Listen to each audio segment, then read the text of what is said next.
ESOP trustee located just outside of Chicago. Okay, we're going to start with this webinar is focused on repurchase obligation, and we're going to start out with a question for our panel, and with the hopes that the next hour is both educational and somewhat enjoyable for our audience. So let's begin with a question with regard to repurchase obligation. The question is repurchase obligation a good thing, or is repurchase obligation a bad thing? And kind of give some thoughts, collect your thoughts. We'll get back and try to answer that question just a little bit later on. We're going to attack this particular topic by going through a look at the history of repurchase obligation. Then we're going to look at the company rights and responsibilities, the participant rights, the trustee role in repurchase obligation, and then if we have time, we're going to have some general conversations, broader conversations about mature ESOPs and ESOP sustainability and how repurchase obligation ties into that, which it does. So let's begin at the beginning with repurchase obligation history. In the beginning, both America and Europe were basically agricultural communities where people farmed and they toiled, and the laborers of their toil over the years got to the point where they couldn't work anymore. Their backs wore out. So their succession plan at that point was to have the next generation take over, a son or a daughter, or a couple of sons. As industry evolved, the Industrial Revolution came into being, and many people moved from a rural environment to an urban environment and began working for companies. But the same thing happened. As people got older and they toiled, their backs gave out and they were of no use to the company that they worked for and essentially society. It was an American economist called Louis Kelso that wrote a book called The Capitalist Manifesto. And in that he put forth an idea about having workers be able to gain some equity in the firms that they work with as they worked, so that when they retired, when their backs wore out, they would have some kind of income and some kind of financial security to help them in their retirement years, which is how employee ownerships got sort of tied into retirement plans. It was that thought process that resonated with a very powerful politician in Washington, D.C. called Russell Long, and Russell Long wound up being the chairman of the Finance Committee and a very, very strong advocate for employee ownership. So he kind of tied in, became friends with Louis Kelso, and became an advocate for employee ownership. And as it turns out, a very strong advocate for repurchase obligation in the form that we know it today. Back in 1974, Congress had a big piece of legislation called ERISA, and in that they kind of rewrote the rules with regard to retirement. So it was a very large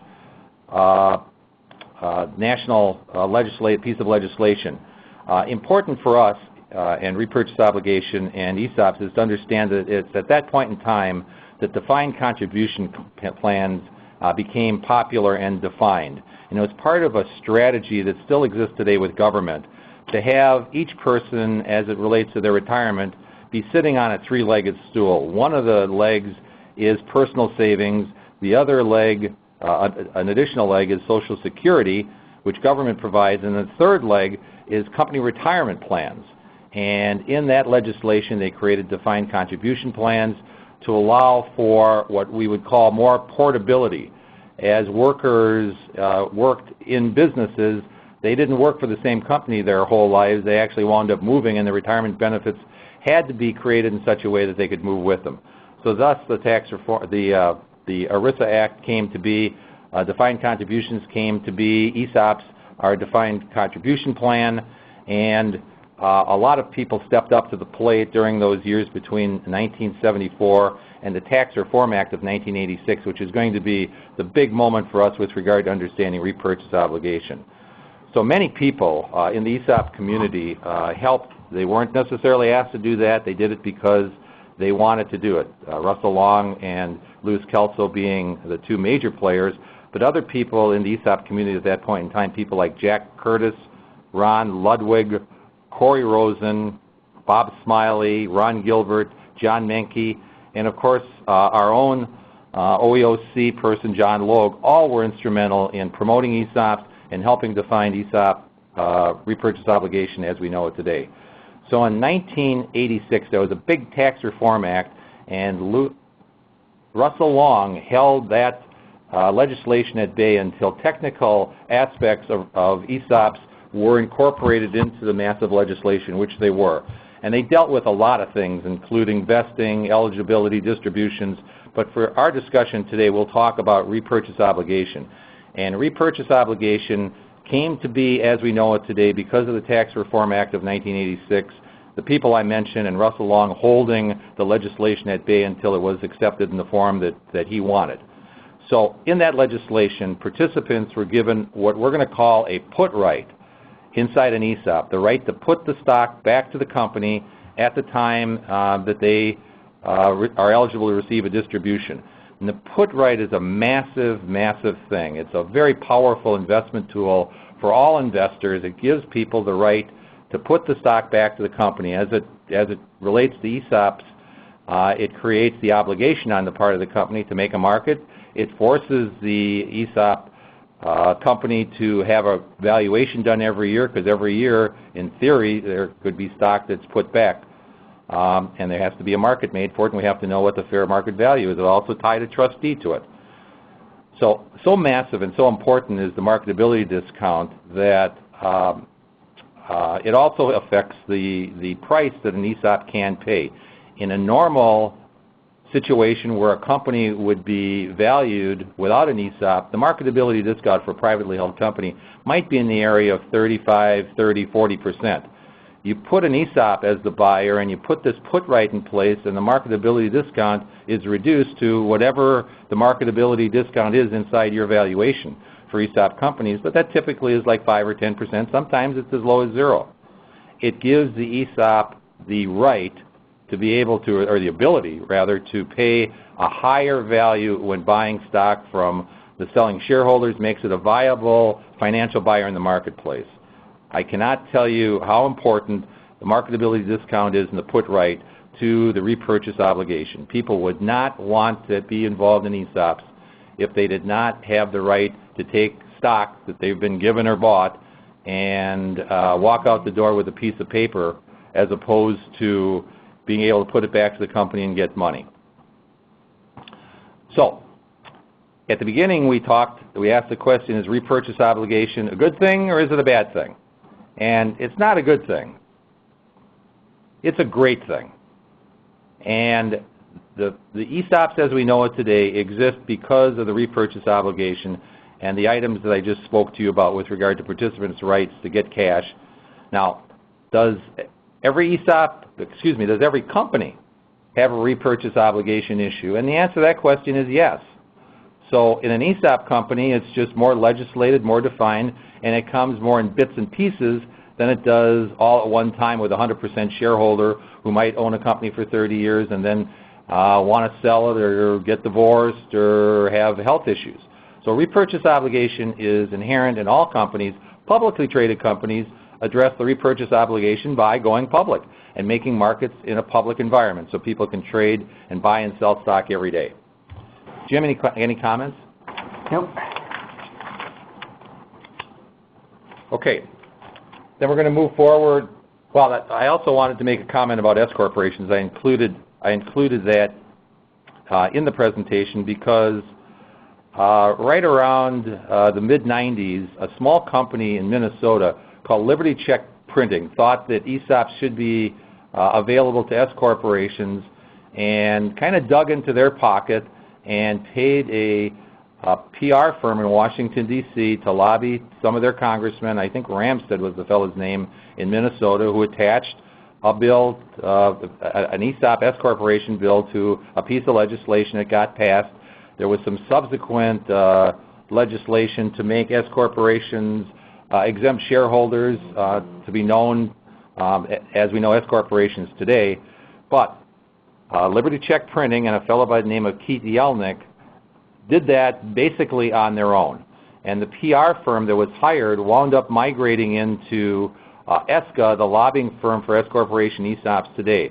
So again, the tie between personal initiative on the part of companies or individual people trying to do the right thing for ESOPs, employee ownership, and the social security of our company resonate throughout our history in things that happen to make ESOPs and repurchase obligation as we know them today. Jim? Okay, with that, then we'll go to the next slide, and we begin to attack the different areas of responsibility with regard to repurchase obligation. And the first one we chose to look at is the company rights and responsibilities. An ESOP company, to be an ESOP, you have to have basically three things. You have to be a company and have a tax number. You have to adopt a plan, and you have to make money. And if you have those three things, you can adopt an ESOP. We talked briefly about the marketability issue with regard to making a market for the stock. The company has that obligation. The company has the obligation to distribute benefits as articulated in the plan document. And it might take a second to just talk about the plan document. Because the Department of Labor is involved in this, and because it is such a complex issue, think of the plan document as a circle. And think of the company as having to write a plan document that is in the circle. But it doesn't make any difference to the Department of Labor if the plan document is right smack dab in the middle of it, if it's at the top, at the bottom, at the side, if vesting is immediate or if it's a couple years, if eligibility is this, if distribution is installment or lump sum. It's totally at the beck and call of the company at the time when they create the plan document. And because they have the obligation to make a market for the stock when it's put, they have a broad range of ability to create whatever they want to kind of craft the repurchase obligation to be what it's going to be in terms of timing and distribution and those kinds of things. Other than that, the participant has a right to diversification, typically at age 55 with 10 years of experience in an ESOP. And there's an issue that we're going to talk about a little bit later with regard to redeem and recycle of stock, and that is totally at the discretion of the company also. So all these things are basically company decisions. Some have to be put in the plan document at the beginning. Redeem and recycle are decisions that are made every year as we go along. Jim? A couple things just to clarify. Tim, how often does a participant get the right to put back stock? Is there a window of some sort that is available to participants? We'll talk a little bit. Well, we can talk about it right now. It's a participant right. It's called 409H4. And essentially, it gives the participant the right, under the distribution rules of the company, to put the stock back to the company in what we call a window. So there's a 2-year window. And when they're eligible to get a distribution, they can put the stock back to the company to be crafted under the rules of the plan document as it applies to that person. Or they can choose not to do that and wait 1 more year, in which case they have the same right to put the stock back to the company again.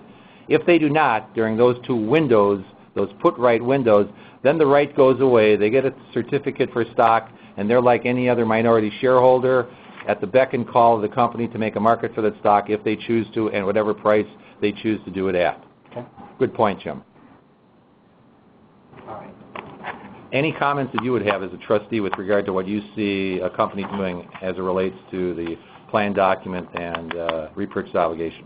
As for the plan document, from a trustee's perspective, the plan document is purely a company function. It's determined by the company. We look at it as much the same. It's almost like the Constitution as to how the plan is going to operate. As a trustee, our role is to make sure that the plan is operating according to the plan document. But as trustee, we're not the party that determines the guts of the plan document. For example, we're not going to determine whether vesting should be graded or cliff. We're not going to determine the distribution policy or the form of distribution. Those are company decisions made internally by typically the company's ESOP committee, and it relates to how the benefit is going to be administered. As trustee, we just want to make sure that we're following the plan document. So you do look at the plan document and make sure that it is executed as it is written? Absolutely. Absolutely. We will ask, or every one of our ESOP plans that we serve as trustee for, we get a copy of the plan document and all amendments to the plan document. We'll get a copy of the trust agreement as well. It's really those two documents. The plan document talks about how the plan should be administered. The trust agreement talks about the rights, duties, responsibilities of the trustee and how it should relate to the company. So those are really the two operative documents that are used to administer the plan. Surveys by people like the OEOC and the National Center for Employee Ownership indicate that 70% of all ESOPs in the country right now that are operating are self-trusteed. And so someone inside the company then becomes the trustee. It could be a person, could be a committee, could be a group of people, but it becomes their obligation to begin to do the kinds of things that Jim just talked about. And we'll talk about other obligations when we get to the responsibilities of the trustee as it relates to repurchase obligation. Okay, so as a final thought with regard to repurchase obligation, it is the company's responsibility to make a market. It's the company's responsibility to draft the plan and execute the plan that they draft. And it's the company's responsibility to provide information to the participants. So we'll go to the participant rights area. And as you can see, the participant has a number of rights, and these are not all of them, but as it relates to repurchase obligation, they have a right to a summary plan description, a right to put the stock back to the company, the 409 that we just talked about, the right to request and receive annual statements and the participant balance, the participant statement, a right to all information material, to exercising the put right when they have the right to put it, the right to receive fair market value at the time of the put, and again, that'll drift into the trustee's responsibilities with regard to setting fair market value, executing that. The right to receive ESOP benefit distribution form of stock, hold shares in certain cases, and then there are typically the ESOP crafts other rules to allow for the market to be made and for people in many cases not to be able to take that stock, and in S corporations in particular. Yep. In installment distributions, the right to more than company promise to pay the balance at adequate securities. So that has been a big issue in the ESOP community through the years. So many companies have had to change their distribution rules and policies to reflect this particular issue, that essentially you have to come up with some kind of a secure or meaningful form, cash or something like that, so that you know you're going to get paid. It's just not a promise with regard to these installments. Yeah, when that comes up is when a participant puts shares back to the company and the company hands the participant a promissory note. It's typically a 5-year note with the face value of the note being the fair market value of the stock that was put back. What the Department of Labor has said is that the shares that are put back, there needs to be more collateral than just the shares that are put back to secure the company's promise to pay the participant if the participant is receiving a promissory note from the company. And so what we've seen over time with our portfolio of companies here at GreatBanc is that fewer and fewer companies are doing the promissory note paid over 5 years because of this adequate security issue. What are you going to secure it with? In particular, if you've got bank debt already outstanding, your senior lender is going to have a lien on most of the corporate assets in all likelihood. And so the question becomes, how do you provide the right level of security to the participant? So we've seen companies drift away from this over time. But some of our portfolio companies still do this, and we always talk to them about complying with the DOL regs or the DOL guidance on adequate security. Do you want to talk a little bit about a segregated account as an option for this issue? Many times when companies face this issue with regard to installment payments, they'll move to what we call a segregated account, wherein they'll look at the repurchase obligation, and rather than doing an installment, they might do a partial purchase or take the participant out completely from owning stock, buy them out, put them in cash, and then have a cash account of which they then receive distributions over a period of 3, 4, 5 years, those kinds of things. So that's kind of what's going on with regard to that particular issue, and it's become very, very popular with regard to as a substitute for the installment distributions. Last comment with regard to participant rights, because all these things are surfaced as participant rights, many ESOP companies use the participant right to put the stock back to the company as the basis for their communication and their participant statements, and thusly treating people as shareholders and treating them with an element of respect in the communication process. This is your right. This is your right to the statement. This is your right to know about repurchase obligation. You have a put right for this, these kinds of things. So you might, in your communication inside your company, think about crafting repurchase obligation in terms or in light of the fact that it is a participant right. Yeah. So one other thing you can't do as a company is treat similarly situated participants differently.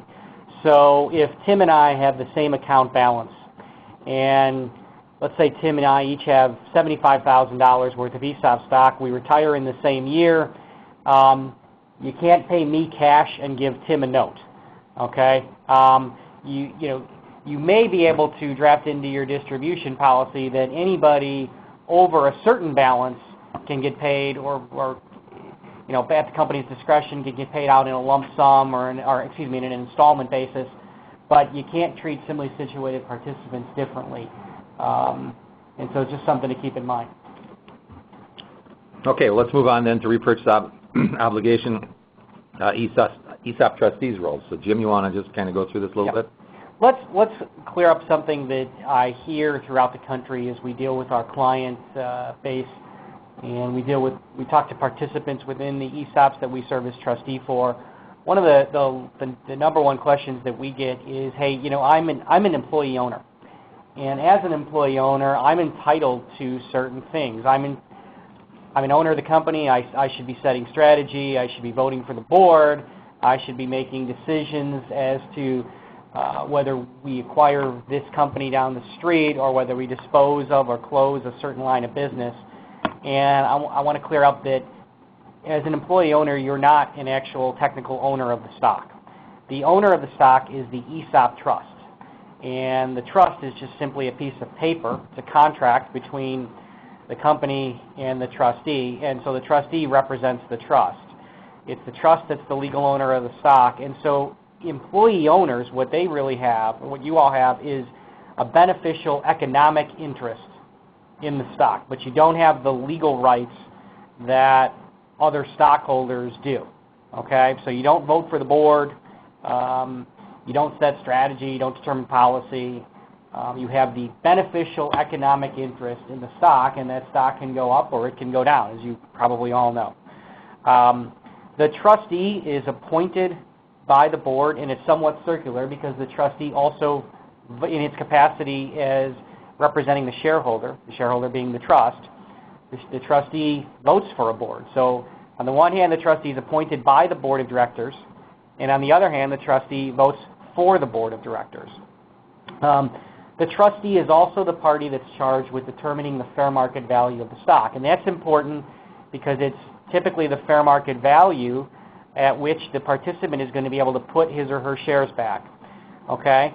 So, Jim, let me ask a question of you. What is the single most important thing that you do as a trustee in terms of being a trustee for an ESOP? The single most important thing that we do is determining the value of the stock in the ESOP. Most of our ESOPs have a valuation done annually. Some have it done semi-annually, and we have a few that have it done quarterly. How often it's done, I'm going to go back to what we call, I refer to it as the Constitution. It's the plan document. How often the valuation is done is going to be determined by the plan document. So for those of you that are internal trustees, make sure that you are looking at your plan document and you understand the provisions so that you know how often your stock should be valued. In determining value, one of the things that we always ask about as trustees, first of all, let me back up for a second. We're the group that hires the financial advisor. Let me make it clear that the financial advisor to the trustee is not the party that sets value. the financial advisor is not going to be held responsible for that value. And when you talk about financial advisor, that basically is the financial advisor to the trustee, a valuation firm that specializes in ESOP valuation. It should be reporting solely to the trustee, not to the company. It needs to be independent of the company. That's important. It should be doing no work for the board of directors or the company. It should be the trustee's selected advisor, and it should be reporting solely to the trustee. So the advisor will prepare a recommended value. It will, along with the trustee, should be doing due diligence on the company, should be talking to management about the future cash flows, about the state of the business, about the competition, the industry, the strengths and weaknesses of the company, of management, the threats, the opportunities that exist in the business, and putting all of that together, it will come up with a recommended value. But let's be clear, it's only a recommended value. It's the trustee who sets the value, and it's the trustee who will be held responsible for that value, both by the Department of Labor and, should you ever find yourself in this situation, by the plaintiff's bar. Hopefully you don't ever find yourself in that situation, but clearly it's the trustee's responsibility. Okay, so it's important that for those of you that are internal trustees that you understand valuation. It's not enough for you to get a report from a valuation advisor, agree to the value, and then stick the report in the file cabinet and never think more or less about it. You really need to dig in, understand it, challenge the financial advisor, challenge their assumptions, the inputs to the valuation, and make sure you fully understand it. Okay? So if there's a problem with it and there's a lawsuit, the trustee is getting sued, not the financial advisor. That's correct. The financial advisor is not under ERISA, is not an ERISA fiduciary. That said, the Department of Labor would like to make financial advisors fiduciaries, but as to date they have not been successful doing that. So it's clearly the trustee's responsibility. The trustee has all of the responsibility and all of the liability for that value. One of the things that's important is to understand how repurchase obligation affects value. We see at GreatBanc hundreds of valuations per year. And what we see more often than not is a valuation advisor and a trustee that we will make sure that we have talked to the company about repurchase obligation. Make sure, number one, that the company has a handle on it. And Tim and I can talk later a little bit about how companies calculate a repurchase obligation. But the main driver here, the main variable is if the company has a repurchase obligation, that's a cash need, and what is the impact on the company's future organic growth based on having that cash need? So let me give you an example. Let's say that the CFO of the company determines that over the next 5 years, the company's repurchase liability is $5 million. Okay, so the question that a trustee and its financial advisor need to ask and get answered is, well, if we've got to pay out this $5 million, what's the opportunity cost of doing so? What can't we do that we need to execute on to grow the company based on having this liability? It may be that the company can pay out the liability fully and continue to reinvest in itself through make capital expenditures and grow the company organically. Where it may have an impact on value is when you get to a situation where the company can't grow itself because of the repurchase liability that's looming. That's when you may have a direct impact on value. But you should always, as a trustee, understand it, understand what the opportunity costs of the liability are and how it's going to affect the cash flows going forward. And then lastly, remember what we talked about right at the beginning with regard to this put right and the marketability discount. In the broader conversation inside the ESOP community where people actually ask the question, does repurchase obligation affect value? The very first thing that happens when an ESOP is established is the marketability discount is recognized and reduced from what it would normally be if it wouldn't be an ESOP to what it is with an ESOP. So you're looking at, most ESOP companies are looking at like a 25 or 30% change in value. Non-ESOP, yeah. Yep. Okay, and on the next slide. Okay, so we're going to talk a little bit about repurchase obligation forecasting, and then kind of slide into ESOP sustainability, because people who kind of focus on repurchase obligation are making a commitment to try to keep their ESOP in place at whatever percentage they own for at least a generation of workers, as opposed to doing some kind of a shorter type of transaction or grant or gifting of stock for the purpose then of letting it sit and maybe selling the company and terminating the ESOP and changing stock to cash with outside money. So it is the struggle to understand, plan for, and fund the repurchase obligation that takes us to repurchase obligation forecasting. So we talked already about the put right in the company, the ESOP company, the company that adopts the plan to make a market for the stock and to have a plan document that articulates how the distributions will be made and those kinds of things. So they have an obligation to make a market. They do not have to make the market, and the trustee can make other arrangements with regard to having other people come up with the cash, but at the end of the day, they must come up with the cash. And so this gets to be an issue with regard to funding cash into the ESOP or in a S corporation ESOP, having dividend distribution of earnings, cash go into the ESOP that looks like cash that can be used to purchase stock in distributions at the discretion of the trustee. So Jim, do you want to talk about that for just a second? Yeah, I mean, first of all, let's go back to the repurchase obligation and how it's the study is done. We see in our client base, we see some companies that actually purchase proprietary software.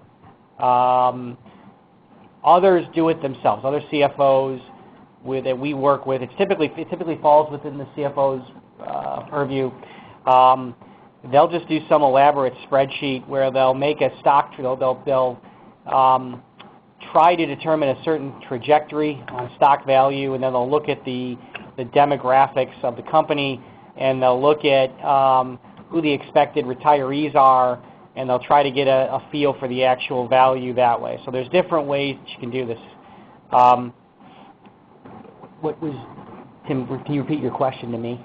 No, just keep going. That's fine. Okay. We're talking about the put right and making a market for the stock, and essentially where we wanted to go is with redeeming and recycling. Yeah. There's two real ways that companies can cash people out. One is to redeem the shares, and so that is buying back directly from a participant. So the way that works is a participant gets a distribution of shares and then puts the shares back to the company. So what you have there is a transaction between an ESOP participant and the company. Note that what's not occurring here is the trust. The ESOP trust is not a party to that transaction. So you're not invoking in that case what we call the prohibited transaction rules under ERISA. Okay? So we just want to make sure in that case that transaction follows the plan document, that the participant is receiving the price that the plan document calls for the participant to receive. The other way that it's done is that shares are not redeemed by the company and therefore put into treasury or retired, but they are recycled within the ESOP. And Tim touched on that a little bit earlier with the cash accounts. Yeah, so just to review that, by whatever means, not only has stock in the ESOP account been put into the participant, but by some means, cash has also been there. So there's a cash account inside the participant account, and there's a stock account. And many times in the early stages of an ESOP, there will just be stock in the account. But as ESOPs mature and as companies become a little bit more sophisticated with regard to addressing and managing their ESOP and the repurchase obligation, you tend to see companies adopting a policy to actually meet a target with regard to delivering a benefit, an overall benefit, and typically that's measured as a percentage of eligible contribution. Could be 10%, 5%, 15%. And then in terms of matching the redeeming and recycling that Jim is talking about, and I might add that you can do a little bit of both with regard to those things in any given year. Stock inside the accounts of the participants is used to purchase stock in a distribution year. Yeah, and Tim hit it exactly. What is really going on here is the company is trying to determine what the optimal benefit level to provide to participants or to employees is. And that really is going to dictate the company's strategy as to whether to redeem or recycle. Note, these are not trustee decisions. An ESOP is a company-sponsored employee benefit plan. How it's administered, how it operates is the decision of the company, just like any other benefit that it offers to its employee. So what the company's trying to target is, how do we get to the right level of benefit? When you recycle shares, note that all the shares do stay in the trust, so you have the same number of shares outstanding after a participant is cashed out. That participant simply will have an account in cash within the trust that they can then either roll over into another qualified plan, or they can take it out. But and then the shares that participant once held will go into the account of another participant. That's recycling. Different than redemption, where the shares go back into the company and are retired or put into treasury. Now, oftentimes what we do see when a company uses a redemption strategy is that they will then take shares, they're essentially buying back shares from participants and using those shares as dry powder to later on fund back into the ESOP to match a required benefit level that they want to provide to employees. So they buy shares back, build up an inventory of them over time, and then later on they can figure out a way to get more shares back into the ESOP to reward newer employees that didn't have shares and or to meet the required level of benefit. Tim, looks like we have a question. We are a young 10% ESOP. Cash flow. Okay.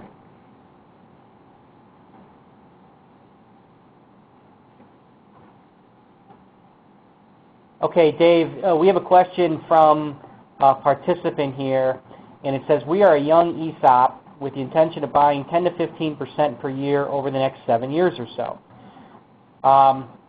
through cash flow, no leverage. Would this cash flow impact be expected to have a similar impact valuation as a repurchase obligation would? Okay, so here's the way I would view this. First of all, one of the things that a valuation advisor most of the valuation advisors that we deal with, and let me say that not all valuation advisors are consistent on this. We see things across the board. I know the ESOP associations try to get some consistency here, but there's still some inconsistencies among valuation advisors. But generally, what a valuation advisor is going to look at when they're determining value is not what the actual level of benefit you're providing to your employees is. They're going to look at what the optimal or market level of benefit actually is. Because the reality is that the benefit level being provided to participants through the ESOP is really determined by how the number of shares that are being released every year multiplied by the value of those shares. So first of all, one of the variables that's going to go into determining value is what the optimal or market level of benefit is. And then second of all, to the extent you're using cash to buy additional shares, again, I'm going to get back to opportunity cost. What else could that cash be used for? Is that cash, do you have enough cash to, notwithstanding the fact that you're buying shares, do you have cash to execute on your growth plans? If it's going to have an impact on your growth plans for the company, then it could very well have a valuation impact. If, on the other hand, you have significant cash to not only buy shares back, but or have the ESOP buy shares, whichever, and also continue to grow your business organically, then the fact that you're using cash to buy shares, I would think most valuation advisors say it's not going to have a negative impact on valuation. So, and then just a couple of comments with regard to that. Remember that the obligation to determine value is on the part of the trustee. The financial advisor, the appraisal firm, it is said that it's an art form as much as a science. And there's a little joke that goes on with regard to valuation, determining valuation. And it goes something like this, that if you sit down with 4 valuation people to discuss a single valuation topic, when you get up, there's going to be 5 opinions as to what the right decision is. And if you're the trustee, it's your decision that counts.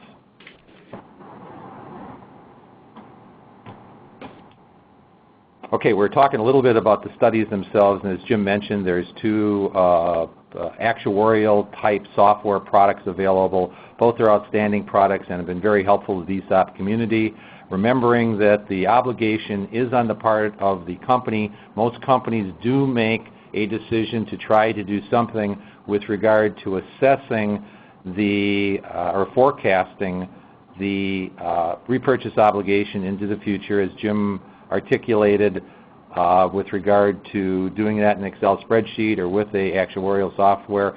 It's more important that you do it, and it's more important that that information then be given to the trustee to in some way be recognized in the valuation process.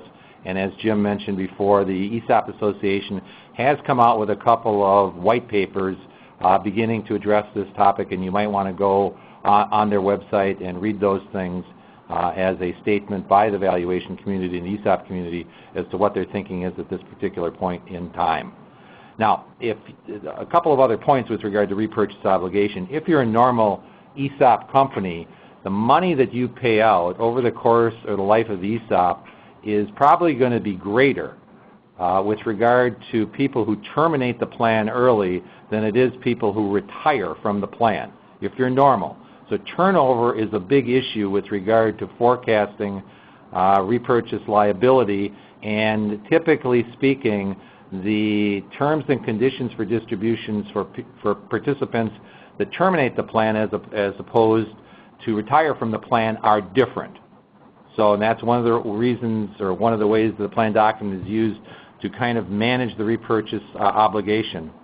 The other, and what's becoming most current in the ESOP community today, is that the biggest single variable with regard to forecasting or predicting the repurchase obligation in the future is the value growth or the value assumption, assuming that it's going to grow. And what's happening in the marketplace today is that many people are taking these studies and they're working with their valuation firm and their plan administration firm and coming up with more sophisticated projections with regard to forecasting the liability, paralleling the assumptions of the appraisal going forward. And that is something, if you walk away with anything from this particular webinar, it would be the idea of coming up with a level benefit that you try to deliver every year as a percentage of pay, and then doing some forecasting and trying to align that forecasting with the projections of the stock valuation firm, and then it goes back to the projections of the company with regard to what they're anticipating going forward. So there's almost an iterative and interrelated approach to these things, and that's what's being recognized in the marketplace today. Jim?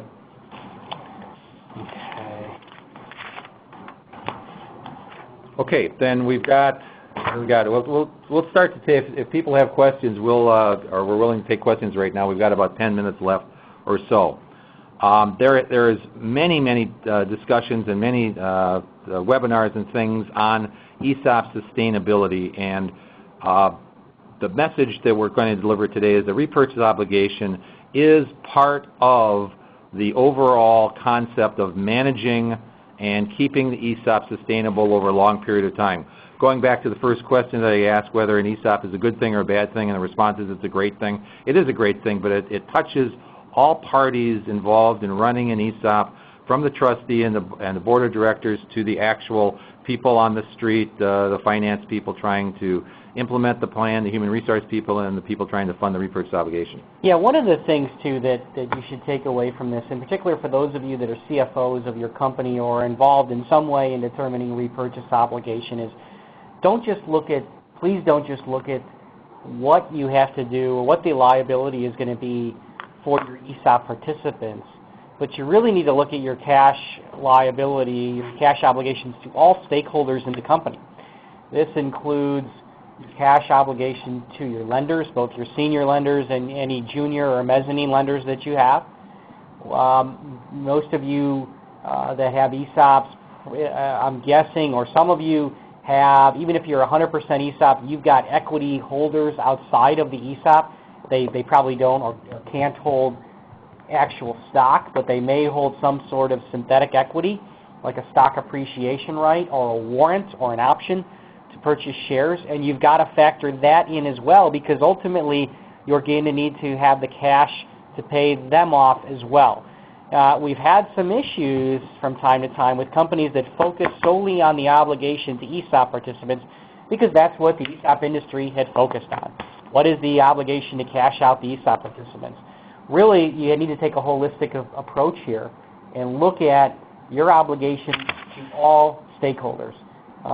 Make sure that when you're planning for your cash obligations and how you're going to meet this looming liability, that you take into account everybody, even the non-ESOP equity holders. You want to flip to the next slide? Earlier in my life, I had the privilege or the honor of being the chairman for the ESOP Association's Sustainability Conference, and there were two-day-long conferences. These are the elements that wrap around all of the decisions as they're related to mature ESOP companies, staying ESOP companies, and being sustainable.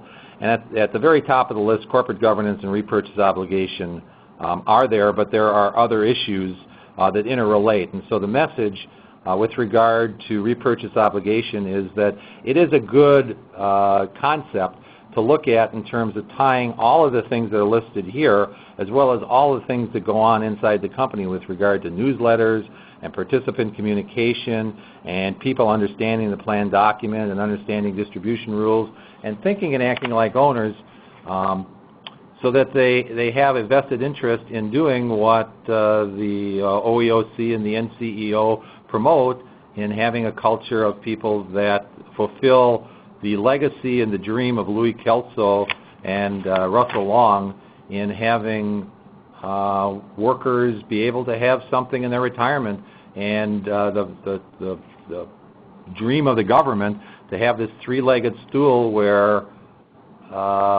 pensions are one of the important elements in terms of people being responsible and planning for their own retirements, not just Social Security and not just savings. Yeah, what Tim said earlier about repurchase obligation being not a good thing, not a bad thing, but a great thing. We have in our portfolio of companies here that we serve as trustee for, we have a number of companies that have done very well with their ESOPs and have provided a tremendous benefit for employees, and I would argue employees who otherwise wouldn't have the means to save for a retirement. We have some manufacturing companies, by way of example, where we have men and women who work in a plant, let's say driving a forklift, who have six-figure account balances through the ESOP, and the company has done very well and is able to meet those obligations. It goes back to what Tim said. That's a great thing. That's a great thing for all parties involved, because I will argue that individual would have no means of providing retirement security or saving for retirement, and would probably have to work until the day they dropped or the day their body gives out, as Tim alluded to earlier, without the retirement security. And we've seen over time that pension plans or defined benefit plans are slowly fading into obscurity. It's too hard to meet those liabilities, and with people living longer, you can't, it's very difficult for companies to continue to operate when they owe employees who are no longer working 30 years worth of salary in retirement. So the repurchase liability, we're not here to scare you. We're here to say that if you have a significant liability it's probably a great thing because it means your company has done very, very well. You just need to make sure that you don't get caught off guard with it, and you need to make sure that you're planning to sustain your ESOP, and whether that's through additional purchase of ESOP shares by the trust, or that's through a contribution. As I mentioned earlier, the company redeems shares and then continues to contribute shares into the ESOP over time to keep it going. Those are different strategies to sustain an ESOP and continue to provide very healthy benefits for employees, and that's the most important thing here. We've had very few instances where we have had a couple, though, where companies have gotten caught off guard. Tim, I'm sure in your 30 years in the business, you've seen it as well, where a company hasn't planned well for this. I can think of one disaster scenario that a company that was in our portfolio had a number of years back, just never planned for it and crept up on them. And ultimately, what had to happen here was the company had to be sold. Because the liability, they had no means to meet the liability because they hadn't planned for it, hadn't invested for it or set aside cash for it, and all of a sudden their employee base got older, started retiring, and they couldn't meet the liability, so they put themselves on the market as a means of cashing out those ESOP shares. I want to flip to the last slide. Area we don't want to find ourselves in. So, but to dovetail on Jim's comment, it is not necessarily a bad thing that ESOPs are sold, and as long as the price that the terminated ESOP is sold at is higher than the appraised value that was going forward, it's actually a good thing also. Many ESOPs, if you have 10 ESOPs adopted this year, 10 years from now, 9 of them most likely will not be ESOPs. It is the rare company that lasts a generation or is a perpetual business entity. Many ESOPs, more than half, wind up being partial or short-term employee ownership strategies that get bought out, and they get bought out typically at a higher value than it's appraised, and it's not necessarily a bad thing either. So depending upon what the goals are of the board of directors long-term, an ESOP fits into a strategy in a number of ways. You got to know where you're going, you got to know what the goals are, and then manage your ESOP and manage your company towards those goals. With that, we'll turn it back to Jay. We'll take any questions, and if there are none, we'll finish early. Jay? Great. Fabulous, guys. Some great information there. I don't see any chat questions, so what I'm going to do is I'm just going to open up all the lines. The conference has been unmuted. So that if anybody has any questions, they can raise them. I do have one comment/question. Earlier, Jim was noting the responsibility of the trustee as fiduciary for establishing the value rather than the outside financial advisor, which is a very important fact that we all need to be aware of.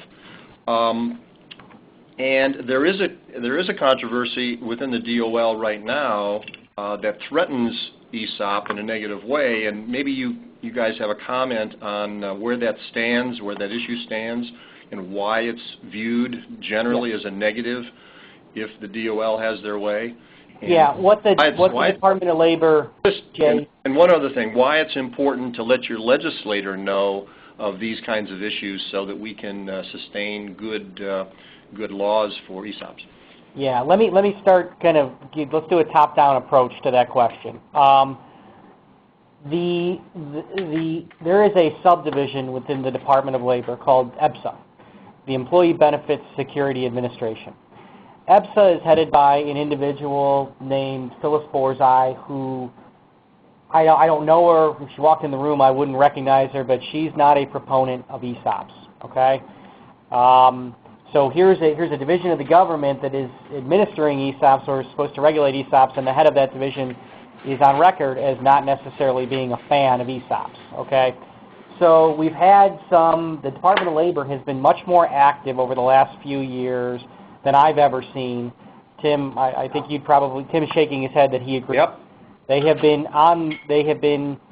attacking ESOPs, okay? So what they did a couple of years ago was they proposed, but didn't pass, they have no ability to legislate. With the Department of Labor, only Congress can legislate. However, the Department of Labor can regulate and they can litigate. Okay, so what the Department of Labor did was they proposed a regulation that said the financial advisor to the trustee is also going to be a fiduciary. And that's important because right now the trustee is the fiduciary under ERISA. So it's the trustee that has the fiduciary liability as it pertains to that value. So if there is a lawsuit brought by a class action lawsuit, let's say brought by a group of participants when the stock declines in value, and that occurs from time to time.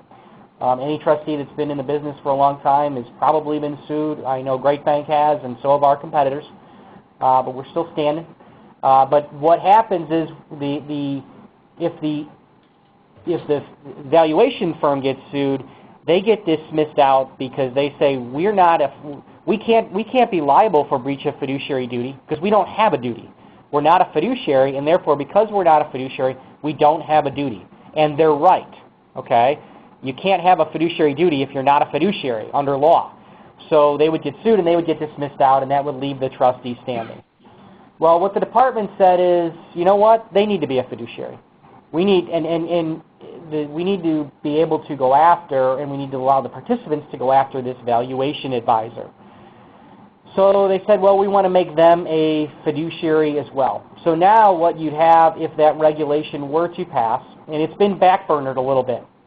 A number of ESOP companies and people in the industry lobbied their Congress people, both in the House and in the Senate, and they called the Department of Labor to Congress and got them to slow down a little bit. But the department still, what we're hearing is, has the intention of trying to make this go through. So what would happen if this went through is you'd have the trustee being a fiduciary for the value, and you'd have the valuation advisor being a fiduciary for the value. Okay? But it's a little bit, the way the system works right now is that the trustee is kind of the independent arbiter of value. The trustee sets value based upon the financial advisor's recommendation. It's unclear if this were to go through, who's actually setting the value. How is the financial advisor, who's now a fiduciary, are they setting their own recommended value, and what role do the trustee and the fiduciary the valuation advisor, play with respect to each other? So there's a lot of uncertainty as to this issue today. So Jay is correct. It's something that the ESOP community has been fighting because the system does really seem to work fine as it is. And it's worked that way for many years, and ESOPs have provided tremendous benefits, by and large, to an employee base over time. Clearly, there have been some ESOPs that haven't worked, but you know, it's an investment in company stocks. ESOPs don't work when companies fail, but it's not necessarily the ESOP's fault that the company failed. So that legislation has been backburnered for now, primarily because of the election, and it remains to be seen whether it will be reintroduced in 2013. We shall see, as they say. Jay, I have a question. Yep. Yes. Jay? Go ahead. Dave Wildermuth? Hey, Dave. Question on the dividends that we pay to the ESOP. I understand that they go to the value of the employees, but can they be isolated to fund the repurchase obligation? When you say, Dave, dividend, are you an S corporation? Is this a dividend distribution of earnings, or is this a distribution? Pardon? It's a distribution of earnings. Okay, so you're an S corporation. Okay. So an S corp distribution is paid on dividends and or distributions are paid on share balances. So the more shares, let's say Tim and I are participants in your account, and I've got 100 shares in my account that are allocated to my account in ESOP, and Tim has 500 shares allocated to his account. Tim's going to get 5 times more of the dividend than I'm going to get. Okay? Right. The dividend is paid on shares. So within your ESOP, you've got, and let me use the proper term, distribution, excuse me, it's paid on shares. So within your ESOP, if you've got a loan, you've got a pool of unallocated shares sitting in a holding tank, if you will, within the trust. And then you've got shares allocated to participant accounts. All right? So Right. the cash dividend that's paid on participant accounts goes right into their accounts, and that's that. Now and then the cash distribution that's paid on the unallocated shares goes into the unallocated holding tank. And that cash is not a contribution. It's earnings inside the trust itself. And that money, to answer your question, can be used to fund repurchase obligation at the decision of the trustee annually, or however many times the distributions are made and the decisions have to be made. But as a decision of the trustee, well, I'm speaking for Jim. Yeah, so what you could have in that situation, you paid the distribution in cash into the trust, and you could use cash from people's accounts to cash out a participant. So that participant, so let's work with my hypothetical. I'm leaving and Tim is staying. Okay? I'm retiring and Tim is still continuing to work. We can take cash out of Tim's account and put it in my account, and then to buy stock and move it from my account into Tim's account. Got it. Does that make sense? And that's called recycling. That's recycling. The shares never leave the trust. It's just that the mix of cash and stock within people's accounts in the trust changes. So the value is the same, the mix is different. And that's not a participant decision. That's not my decision to say, and this is Jim speaking, oh, I want the cash, or that's not Tim's decision to say, use the cash in my account to buy Jim's shares out. That's the company working with the trustee on that decision. That's basically an investment decision. Yeah. And really, that's kind of baked into the plan, is it not? It should be. Yeah, typically what you'd want on that is a provision baked into your plan that says, here's how we can handle the repurchase obligation. Tim talked about this earlier. It's essentially moving cash into retired or terminated participant accounts, and then taking the stock out of their accounts and putting the same value in stock into the people. Yeah, it's called segregated accounts, and from a repurchase obligation standpoint, it just requires that the company have the cash at the time that they do it. So it's more of a front-end loaded decision than a back-end loaded decision. Right. All right. Thank you very much. You're welcome. Good question, Dave. Thanks. Thank you very much, guys. This has been great. I'm sure we could go on. This topic is almost endless. I think I would just close off with a brief comment on you're referring to repurchase obligation as a great thing. I would sure many in the ESOP community haven't regarded it as a great thing because of their fear of it. And it's not the enemy of an ESOP company. We often look at repurchase obligation as a company's gradual repurchase of itself over a long period of time, actually.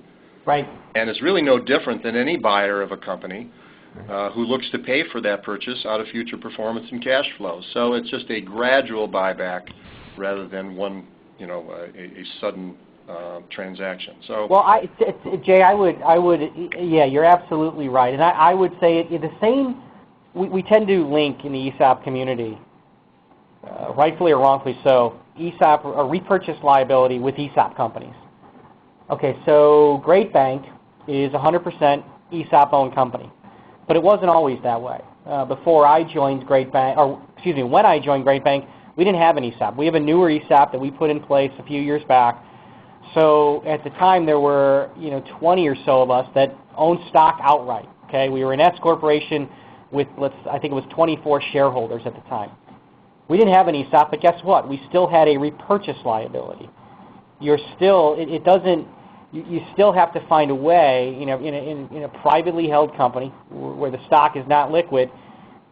People are going to want liquidity. Sure. In their investment. It doesn't matter whether they're ESOP owned or not. I mean, that's all we're really talking about here. So we had the same. We used to plan for it even when we weren't in ESOP. How are we going to cash John Doe or Jane Doe out as they leave the company? Can other shareholders buy them out? Is the company responsible for buying them out? We used to plan for that just as you'd plan for an ESOP. So it's really not particular to an ESOP. Every privately held company in the United States that I'm aware of has to deal with this at some point. Absolutely. Good. Or did you get help with it? Was that a question? I didn't hear anything. I heard somebody speaking, but I didn't hear the question. Okay. Was there... This is Tim. In closing, my final comment is I went through the history a little bit to give people an understanding that the ESOP, defined contributions per se, and ESOPs in particular, are the result of individual people and individual companies doing extraordinary things simply because they deem it to be the right thing. And as Jay suggested, we are at a point in time right now where I don't know if ESOPs are under attack or not, but it sure would be a good thing to invite a congressman or a senator to your company and have them see what an ESOP is and have them get some education with regard to the meaning. ESOPs do not leave the country and go to China. They stay and they invest in communities and they invest in the retirement. They protect the social security of our country. And that ultimately is what we're talking about here. Yeah, that's well said, Tim. I look at our portfolio of companies over the last, and we've just experienced, and I think some would argue we're still experiencing the greatest recession since the Great Depression, and yet I look at our portfolio of ESOP companies throughout the United States in all different industries, and I can count on maybe one hand, if that, the number of companies that laid people off or that outsourced jobs overseas. It just didn't happen. And those are the types of things that I think it's important for your legislators to hear about. Too often I think companies want to fly under the radar on this because they want to protect the tax benefit. And I've obviously this is my own philosophy. I think the best approach is to have your legislator visit your company and have them see the gainful employment that your company's created and how an ESOP has protected your employee base. I mean, that's a very powerful thing. Unfortunately, the story sometimes gets skewed by certain government officials. So hopefully this helped, and hopefully it was time well spent. Yes, I think it has been. Thank you so much, guys. You've been a great tandem, great experience, and thanks for sharing that today. Again, just one last question for the group. Are there any other questions? Okay. Please don't hesitate to contact Jim and or Tim. You can see their contact information on the screen, or contact us here at the OEOC for further discussion or more information on this topic. As I said, we'll archive the session for future viewing, and you can visit our website to access this one or other webinars and podcasts. A note, we'll be having 2 more webinars in October. One is next Tuesday on the 9th. Its title is Board Evolution, What's Best for Your ESOP? That'll be hosted by myself and presented by Jack Vail, President, CEO of PTCFO. Board of directors are incredibly important to all corporations, and from time to time we want to expand them or we want to change the board members. And Jack's got some great insights on how to do that. And then on October 23rd, we're having a session called Creating Incentive Plans to Support Your ESOP. We know that the ESOP is an incentive in and of itself, but most companies create other incentive plans to fit and mesh with the ESOP, and that'll be presented by Alex Freitag. So join us for both of those, and you can sign up via our website for those. So again, thank you very much. You'll receive a feedback form via email, and if you could give us some input, we'd appreciate it so that we can provide future subjects that you really want, and we can improve these webinars. So at this time, we'll end the webinar, and have a good day.